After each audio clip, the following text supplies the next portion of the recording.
I'm here with Matthew Query. He's the owner of Freedom Home Services here in Rock Hill, South Carolina. I want to welcome him to my channel. And man, thank you so much for allowing me to come down here to interview you, to talk about success. And that's the whole goal of this interview, is to talk about how did you get from where you were to where you are today? So can you tell some of my viewers a little bit about yourself and where you're from? Yeah. Well, first of all, thank you for having me. I'm really honored to be here.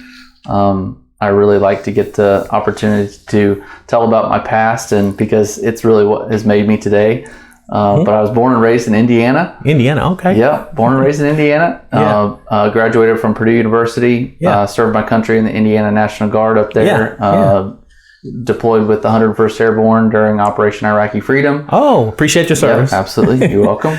And moved down here in 2006 after being laid off from a large home builder in December 2005. Oh. Wow. Yeah, so it's kind of the downturn of the economy, and home building, as you know, was really tough, and so I was in that industry, and so moved down here and met my wife a year later, and she's a local native, so I stayed. Oh, wow. Yeah. Okay. Indiana. So I auditioned for a music scholarship at Indiana University back in the day. Well, we don't talk about that name on here. It's a name that should not be mentioned. Wow. So you got out of the military, you come down south, met your wife. Yeah. Tell us a little bit about your business, Freedom Home Services. What is that about? Yeah, so we focus primarily on home inspections. So I like to say we are a customer service company that focuses on home inspections. Okay. And we do home and commercial. And we operate in both North and South Carolina. Okay. Both here in the greater Charlotte area and also in Raleigh and soon to be Indiana. Oh, so, okay. Okay. Looking for expansion. Oh, wow. Yeah. So what made you choose this type of business to get into? Oh, man, that's a good question. So I have a pretty varied background when it comes to the construction field. So residential construction, I've done warranty, I've done the superintendent, construction manager role.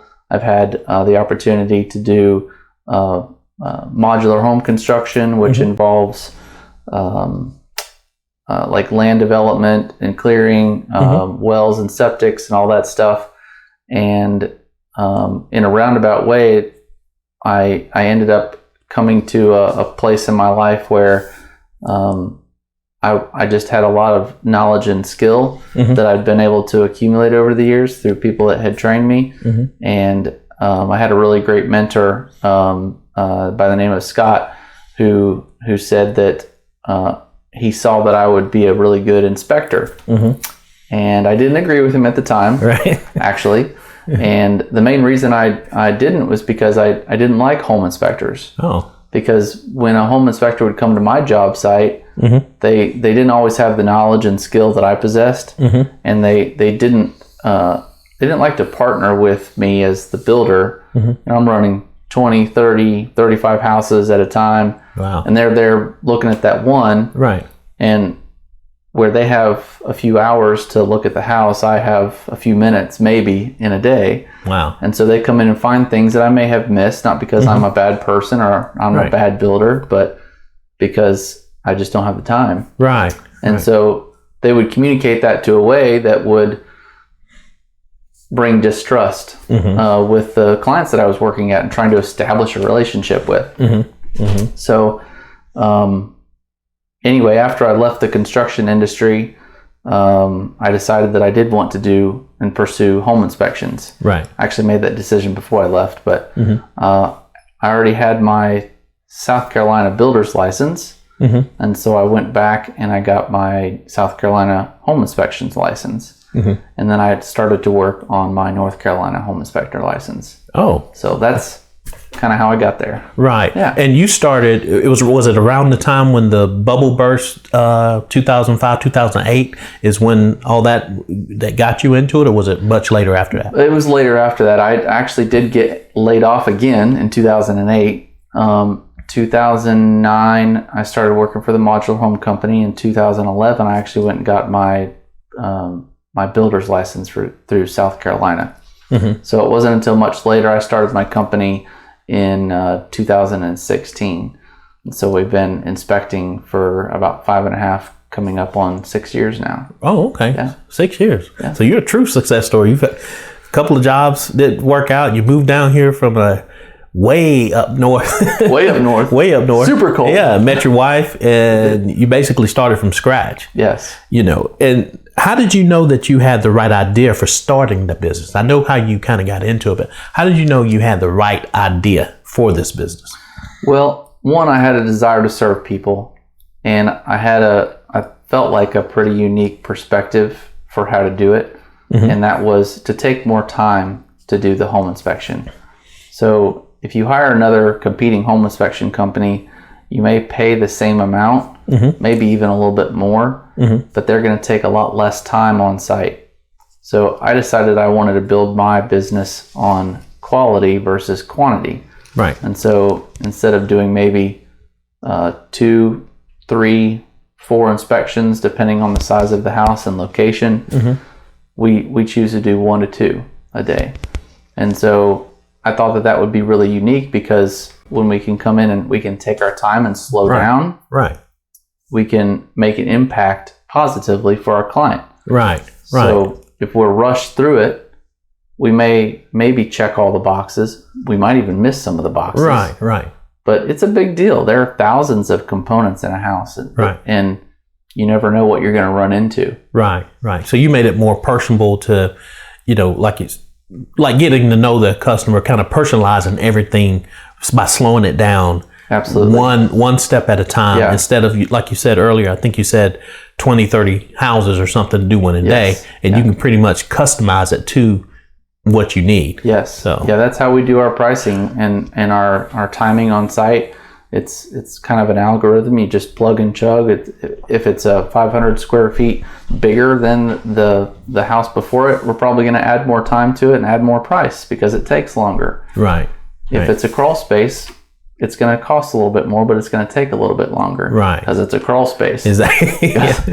Nobody wants to go in there, but we do. We're kind of crazy. So we really try to individualize it and customize it rather than kind of a blanket price, every 1,000 square foot or so changing our pricing. Right. So we want to be fair to the client. We want to give them what they're paying for. Right. Yeah. And with sticking with, your success story, and like I said earlier, the whole thing with this is to inspire someone to maybe either do what you're doing or start their own business or to do anything in life that they definitely want to do.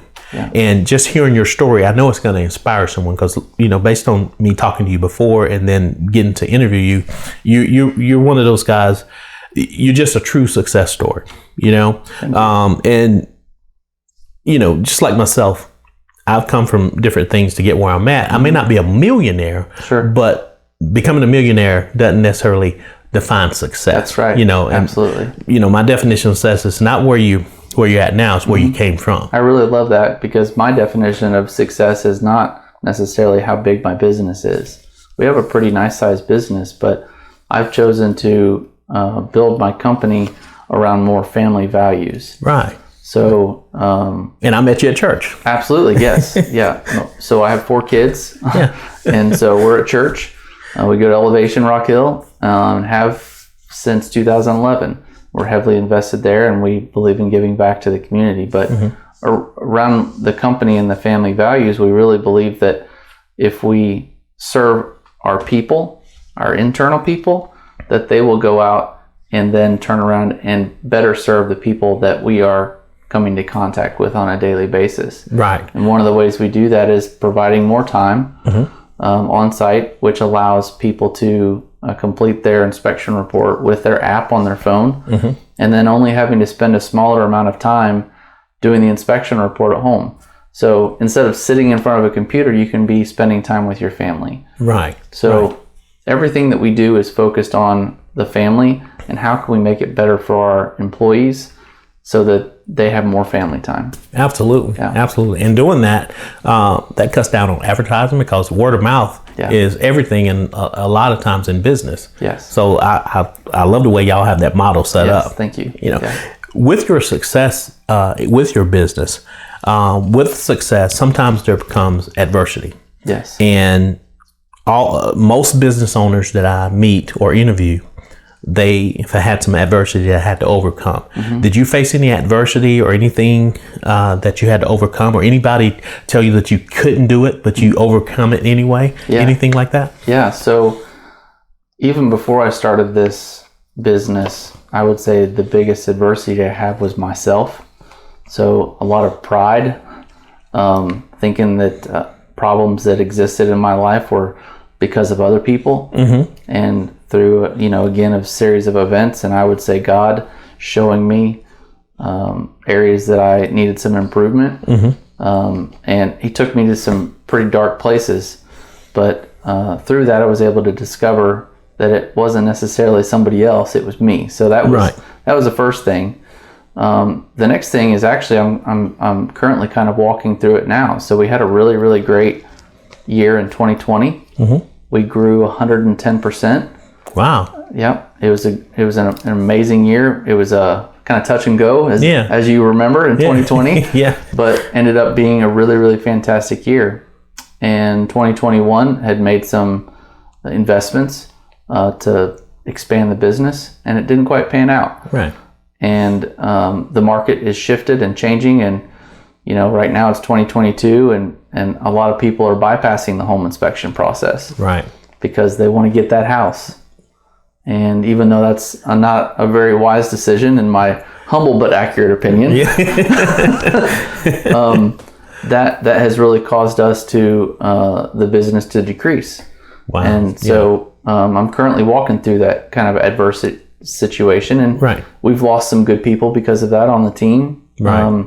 But the goal is to persevere. Right. And regardless of what the adversity is, I've chosen to think of it as a time to be able to push reset and build it back better and stronger than what it was. And so I'm revamping some of my systems and my processes. I'm looking back at my pay and how I pay people and compensate people. I'm essentially pushing reset. Right. I even went back and redid my mission, vision, values, and culture. Right. And kind of tweaked it and updated it since I hadn't done it in 5 years. Right. And I can then rebuild. And so going through adversity is just a part of being a business owner. And it sucks. I'm not going to lie. It really does, because you grow 110%. You're like, woo, yeah, I made it. Yeah.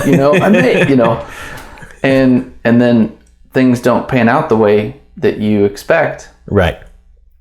That's just part of being a business owner. And Right. I'm finding that out the hard way. Yeah. But I'm really thankful that it's only been 5 years since I've been in business. Right. It's not 20, and I have to go back, and I have a huge team, hundreds of employees, and I have to go back and tear it all back down. Right. And rebuild it, because I didn't have a good foundation. So that's what I'm doing. Right. Yeah. And that's just what a lot of people that want to start their business or in business, or maybe never started a business, don't understand. They think that you're supposed to get the whole pie, and that's just it, and you're just going to swim in that pie the whole time. Yeah. But they don't think about some of that pie is going to have some cuts in it. Yeah. It's going to have some dents in it. It's going to come with some stuff that you just have to, like you said, you just got to overcome it. Absolutely. And you've definitely done that. Yeah. Well, you grow and you hit a ceiling, and then your ceiling becomes your floor, right? Mm-hmm. And then you grow to another ceiling, and then that may be a ceiling that is one of those glass ceilings. It's like, I can see. Yeah. But I just got to figure out a way to punch through this ceiling. Right. And in doing so, sometimes you get knocked back down a little bit, but your floor is still here. Right. So you're still growing. So regardless of if you even have to completely rebuild, you go bankrupt. Right. You completely lose your business. Mm-hmm.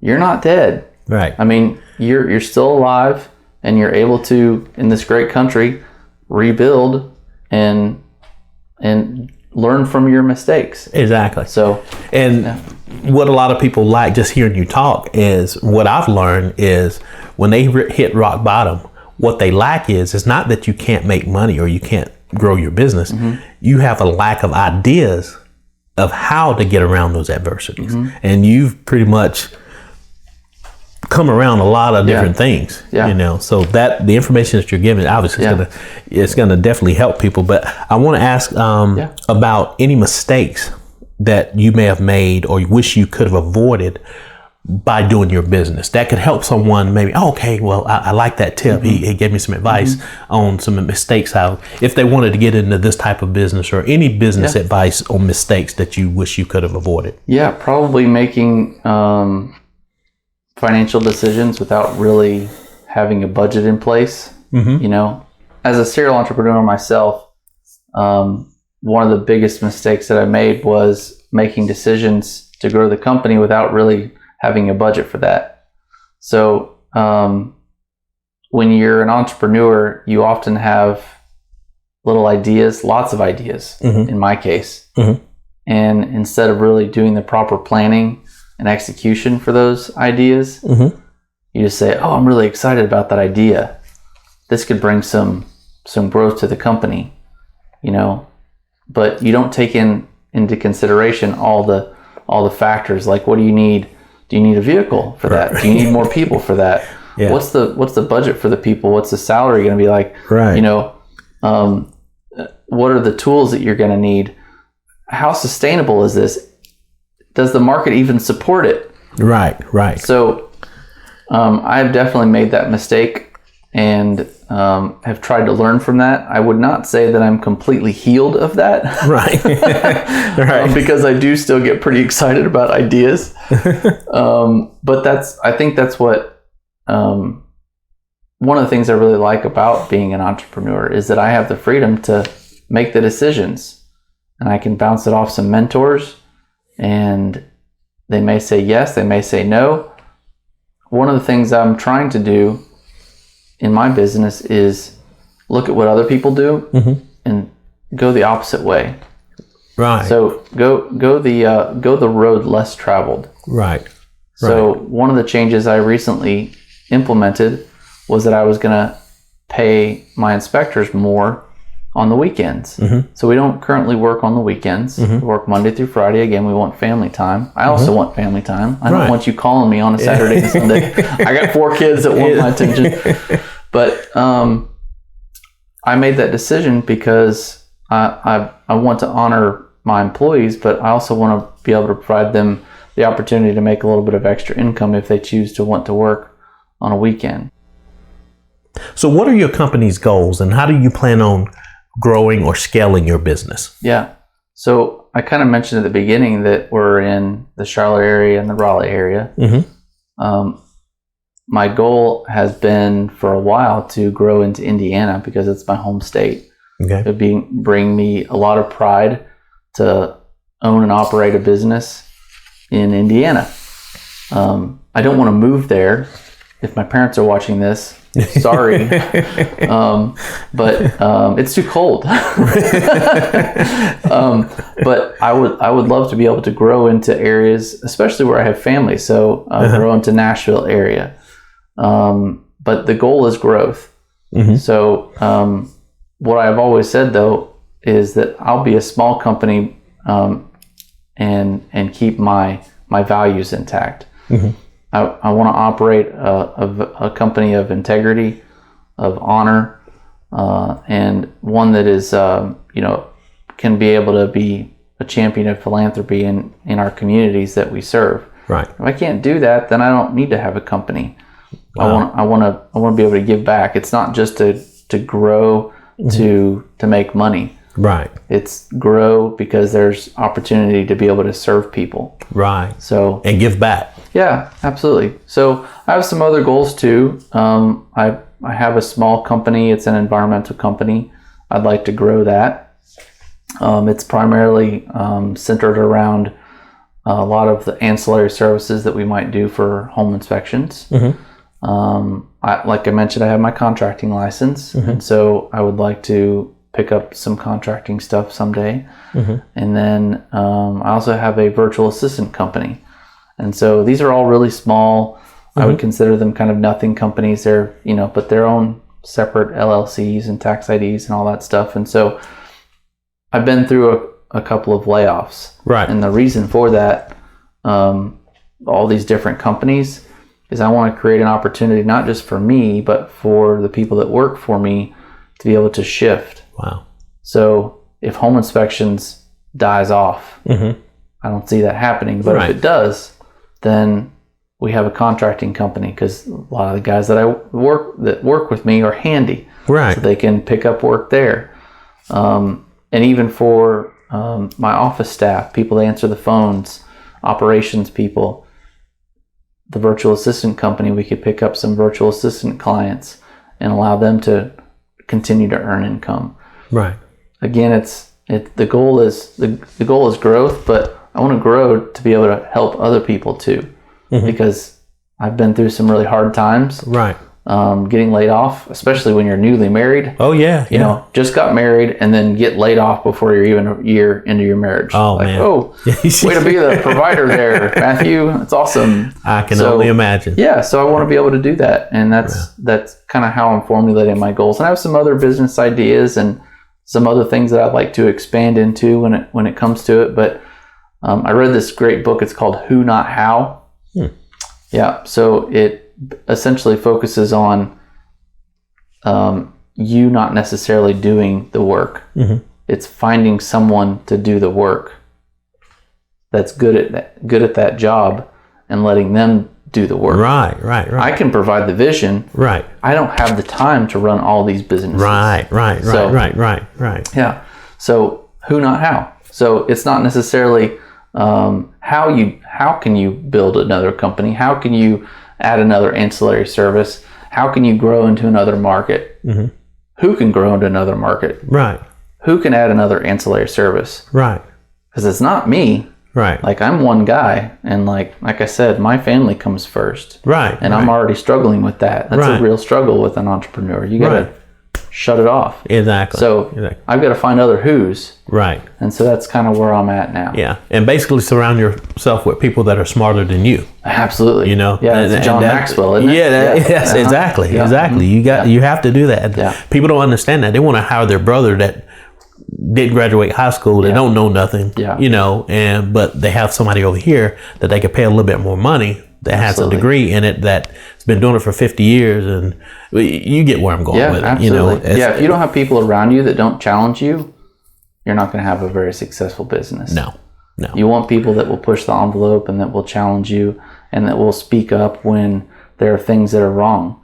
So one of my company values is be the company that you want to work for. That's pretty much speaks for itself. Exactly. Like, do you not like your pay? Okay, let's fix it. Right. You know, I don't have all the ideas. Like, I certainly have failed a lot in this business, and I've failed my people a lot. But one thing that I feel like I do well is listen. And if I can, I'll make changes. Right. You know, but be the company you want to work for. Like, even if you're currently at a job right now and you want to like start a business, don't burn your bridges. Right. Be the company you want to work for there. Yeah. And you never know where those opportunities are going to come from later. Right. That's how I became so successful in home inspections early on, was because I had so many relationships. You know, I moved here in 2006, right? So 10 years, only 10 years. I have all these great relationships with people interacting in the building construction and the trades, and all I did was reach out. Right. Hey, I'm a home inspector now. I own my home inspection company. Yeah. If you get a home inspection, let me know. Yep. And because I feel like I've planted some pretty good seeds, there are some that are not so good. Yeah. You know, everybody has that. Everybody has that. But that's how I feel like I was so successful early on. So like every year over year, it was either 30%, 40%, 40%, and then 110%, you know? So it's like every year it was like, wow, I can't believe what God's doing. Like, look at this growth. It certainly wasn't me. It was relationships. Right. So, you know, entrepreneurs don't get to where they're at by themselves. Exactly. Certainly they've got the vision for it and they do a lot of work, but there are so many other factors and people in their life that that have influenced me and helped me along the way. Absolutely. So, absolutely. Yeah. And with all your successes and everything, what, like for myself with things that I'm doing, it comes with sacrifice. What sacrifices have you had to make to be as successful as you are, or to become as successful as you are with these 3 or 4 different companies that you have? Sleep. No, seriously. So I don't even know how I did it when I first started, because I would do 3 inspections a day by myself. And this is like taking time too. So like when there's daylight, I was inspecting houses, and I'd come home and I'd be writing reports up until 1 or 2 in the morning, and then I'd go back and I'd do it the next day, because that's what I had to do. Wow. But some sacrifices I wouldn't recommend are giving up family time. And so I did try through all that to make family a priority and to continue to go to the sporting events and do the things. But a lot of sleepless nights, honestly. I'm not trying to like elevate myself, but I really care about people. Yeah. And when people aren't happy, I'm a people person. Right. I'm a people pleaser, I guess. Right. It causes me a lot of anxiety, and I lose sleep over it. But it's ultimately because I care. Right. And I want to do the right thing, but I'm human, and so I'm gonna err. I'm gonna mess up. But I mean, I don't know that there's really any way around that. And if you're an entrepreneur and you don't have those stresses, well, I'd question your motives in your heart, honestly, because like, do you really not care about the people that you're employing? Right. Like that's a family of 5 that you're supporting. Right. And I know we're not necessarily where I'm not the sustainer of life, not the provider. God's ultimately that, but He's used me as a vehicle, and I take that responsibility very, very seriously. Exactly. So that puts a lot of weight on my shoulders that I didn't really expect, to be quite honest. I liked leading people. I'd led people before. Right. But to have the weight of responsibility of someone in their family, that's a big deal. Oh, absolutely. I totally get it. Yeah. Totally get it. Yeah. With that, what is your favorite aspect of becoming an entrepreneur and a business owner? Yeah. So I kind of hinted around it a little bit earlier, but I really like the ability to, one, control my own schedule, right? But also to be able to think of ideas and put them into practice. Like I said, we're a customer service company that happens to do home inspections, right? So what can I do to make ourselves more like a customer service company? What can we do to serve other people? So my mission statement is service without exception for the benefit of others. People are like, what does that mean? Right. Well, what does it mean to you? What's service without exception? Well, answer that question. Well, what would it mean to be for the benefit of others? Right. Okay, and I'll put those two together, right? So that's essentially that's kind of what it is. Like, are we in a house and we can't get access to an attic access because there's a bed in the way? Are we going to say, all right, well, I'm going to get in touch with the listing agent. I'm going to see if I can move this bed. Right. Or do we just say, I'm going to just take a picture of it and say, I couldn't get in there, and then charge the client $150 return trip fee because we couldn't get in there, but we would recommend that they have it further investigated. Wow. That's not service without exception for the benefit of others. That's for the benefit of you, and it's not service. Yeah, that's ripping them off. Exactly. Yeah, so it's little things like that. Right. So getting my team to focus on that. What can we do? Like in the office, we will help our realtor partners by researching permits. This is something we're not paid to do. Like, we don't charge anything more to do this. We'll research building permits. We'll pull up GIS and try to find information about the property to better serve the client. And it also helps out the realtor. Wow. So we actually had a pretty cool success story. It's maybe about a month ago. Mm-hmm. We were doing a home inspection in Lancaster, and the property was listed as being built in 2014. And when my inspector got there, he called and was like, "Hey, this house screams of like 1970, like 1970s appliances, wood paneling. Nothing against the 70s, but it wasn't 2014." Right. So with our research that we had done, service without exception for the benefit of others, right? We didn't have to do this. We could have just said, "Oh, well, we got these old things here and we'll call it out like we need to." Wow. Could have done zero additional research and left it as is. Right. But we didn't. And we found that it was actually built in 1977. And back in 2014, they pulled a permit to move the house. They moved it from a different property to its existing property, and they built a brick facade around it so it looked relatively new, right? 2014 brick. Yeah. And called it a 2014 house. Wow. And so that unfortunately killed the deal for our client. They were like, "We're out. Right. We don't. That's not what we signed up for. Right. We're not out to kill the deal." But we did provide service without exception. Oh, and absolutely. it benefited Absolutely. our clients. Yeah. So that's a kind of a cool success story I like to tell people all the time. Oh yeah. That's Yeah. Hey, hands down, that's customer service there. Yeah, absolutely. That's all the way customer service there. Yeah. They should be praising you, kissing your feet for that, what you did, and you didn't charge them for it. So that you saved them. But we got another home inspection out of it. There you go. One blessing led to another blessing. Yeah. Well, I hate that it didn't work out for that client, but they trusted us enough, obviously, to hire us again. Yeah. So absolutely. Yeah. Well, with folks maybe wanting to get into this type of business, and like I said earlier, any type of business, low problems for a living. Yeah. What key activities would you recommend someone that they need to invest their time in when starting a business? So a business or starting a home inspection business? Both. Okay, so I'll start with home inspection business first. So I highly recommend you have some sort of construction background. Whether you were in electrical, mechanical, plumbing,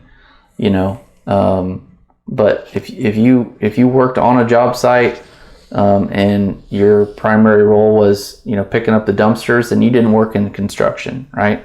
So you want to have some sort of a construction background. In my opinion, unfortunately, you don't have to have a construction background to go take the test and get the license. If you're a good test taker, you can go take the license exam and get your license. Wow. I feel that there should be a little bit higher standard there, but that's beyond me. Right. So also get around another home inspector. Go and do a side ride with them. Find out if you really like to be in tight spaces. Do you like to crawl in a crawl space? Are you afraid of snakes? Are you afraid of spiders? These are, we laugh about these things, but I did have a guy who was like, "I can't do it. The snakes, man. I can't do it." Right. Another guy was like, "I can't do the tight spaces." Yeah. Like it's too tight. And I get it. I respect that. It's not for everybody.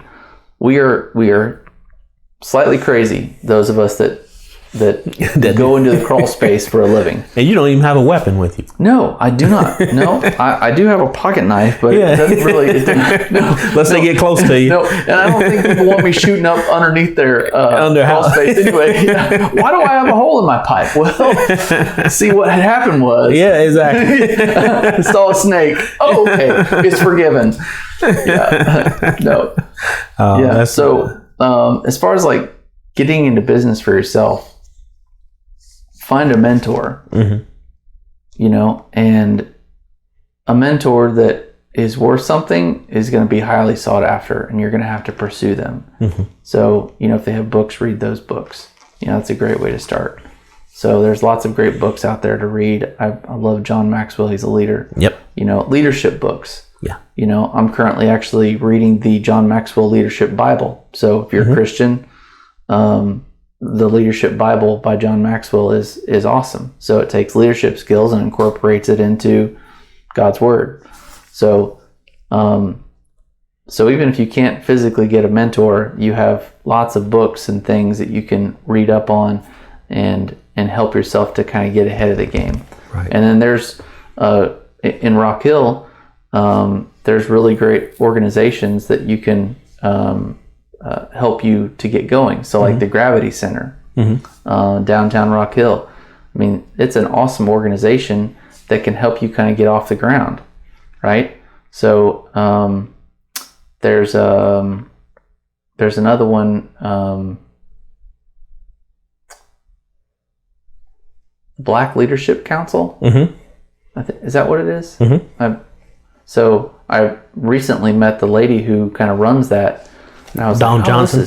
What's that? Dawn Johnson. Yeah. Yeah. So amazing lady. I actually interviewed her. Oh, cool. Yeah. So I didn't even know that existed, you know, and I love that because, you know, everybody needs to get a chance to be an entrepreneur. And, you know, people that may be less fortunate still have the opportunity because they have these great places around the community. Right. So those are really awesome ways. Now, I didn't participate in either of those. I don't think they existed when I was coming up, but right. I certainly, when I decide to expand, I'm going to go to the Gravity Center and allow them to help me. Right. Absolutely. So I'm a part of a great mentoring program or group. It's called Inspector Empire Builder. They're actually based out of Texas, but I met Greg Bryan. He's one of the founders at a inspector conference, and he said something that always resonated with me, and it's the way that I try to operate my business to business. A rising tide raises all ships. Right? Absolutely. So I can grow, but if I'm going to grow by myself, I'm always going to have a ceiling to where I can grow. But if I can bring others with me, so for example, I'm not happy with how much we get paid to do a home inspection. I feel like it should be a lot more. Right. You know, an average $500 home inspection to look at thousands of components and spend an average to 4 to 5 hours on site with all of the liability years down the road. Yeah. We don't get paid enough. Oh, no. But what can we do? We can learn to provide better service, right? And we can talk about how we provide better service to our inspection buddies, right? So I've got a bunch of inspector buddies in the area and also around the nation now through Inspector Empire Builder. But Greg said a rising tide raises all ships. And I was like, I'm in, man. Yeah. That's the way I want to be. Absolutely. Because you go on, it may be the same with any profession, but you go on Facebook and you enter in, you know, questions, you know, because I wasn't building a house in 1920. I don't know what that is. Right. But I go and ask a question in some of these forums, and it's like just vitriol and like you're an idiot and like you need to go back to school and like what are you doing? Like that doesn't help anybody. Right. Like help the guy. Exactly. You know? So I've actually started not working with but partnering with a group called CASA Training Academy. They're over in Monroe, and they help home inspectors prepare for the exam, do continuing education, all things like that. So I met Ken at a inspector conference, and we've been friends. He passes me business. Wow. You know, he doesn't like to do pre-drywalls, but I love to do them, so he sends them to me. Wow. And the guy that works with him, Michael, sends them to me too. Wow. And so now, because of that relationship, rising tide raises all ships. He kind of believes the same way. Now I get to help train home inspectors to do a better job doing pre-drywall inspections. Right. That's my background. Not everybody has the background that I have. And so what will that do? Well, that's going to elevate the price of the pre-drywall inspection because we are the most expensive pre-drywall inspector in the area. I know it. Right. I promote it. Right. But I know what we offer, and I know what we provide. Right. And so if I can teach other people what we provide and how to do a good pre-drywall inspection, it's going to serve the client in a really great way. It's going to help the builder not have to get warranty requests because they're on the hook for 10 years, right? Structural warranty, if not longer, if they file a complaint with, the TV station. And it's going to help the inspector by increasing their fee, and they make more money. So, right. And then what's that going to do? I can raise my fees. Yeah, exactly. Now I'm promoting that I'm training other home inspectors. Right. So you're getting the best. You're getting, So again, rising tide raises all ships. Right. So right.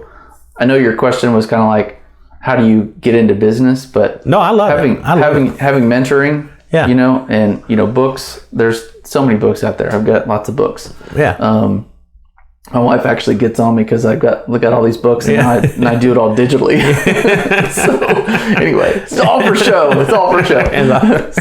Man, I'm loving it. I'm loving it. You're giving a lot of good information, good advice, and everything. But I do want to do a plug since I just learned this. Yeah. What's to your left here? Oh yeah. So I'm working on my pilot's license, and this is my shirt tail. So from when I did my first solo, my buddy Cooper Ratcliffe was my CFI over here at Rock Hill. And so this is the airport, or the airstrip, I should say. Okay. So runway 220. Okay. And back I guess, was it last year? It was 2020. I flew a plane for the very first time alone. Wow. So that's what this is. And what it stands for is when pilots used to learn to train, the trainee would sit up front and the trainer would sit in the back, and he would tug on your shirt tail like, hey, do this, do that, because they didn't have, they're wide open, they didn't have the nice technology they do today. Right. And when they would go up on their own, they didn't have to tug on their shirt tail anymore. So it's like cutting that shirt tail out. So now they say, hey, bring a jump t-shirt, and they come in and cut the whole thing out. So you're walking around with your back cut out afterwards. Yeah. So it's a real source of pride to me. I haven't achieved that goal of becoming a pilot, but I will. Hey, you're working toward it. Yeah, and then I'll take the plane to my other Indiana. Yeah, to Indiana, to Raleigh, to all the locations. Oh man, yeah, you're a jack of all trades, man. I tell you, I just want to make sure I plug that in there for you. But man, like I said, you've given out a lot of good information. I love your story. You have a very, very good success story, and I'm so glad I got down here to interview you. So with the viewers, can you tell them how you market yourself, how you advertise your business? Can you tell us, how do we do that? How do we get in contact with you? Yeah, so marketing, advertising are not my strong suits. So like I said, I've been blessed with great word of mouth. So we're on all the social medias, Facebook and Instagram. We've got our Google page all set up. But if you want to email in, admin at freedomhomeservicesllc.com, you can call us 803-693-5927. Give me that number again. Yeah, 803-693-5927. You can go on our website, Freedom H as in home, S as in services, LLC.com. And there's some great resources on there too, some blogs I've written, the importance of a pre-drywall inspection, why you should pull a permit, different things like that. So it's not just a website, and there's also a list of great trade partners on there that I've come to know over the years, and it can be a resource for people if they need other good quality contractors that are in the area too. So, yeah. Good deal, man. Yeah. Well, again, I'm glad you plugged all that information in there, and we know people are going to reach out to you from this video, as well as what you already have going on. So again, thank you so much. Your story is going to help someone. It's going to inspire someone.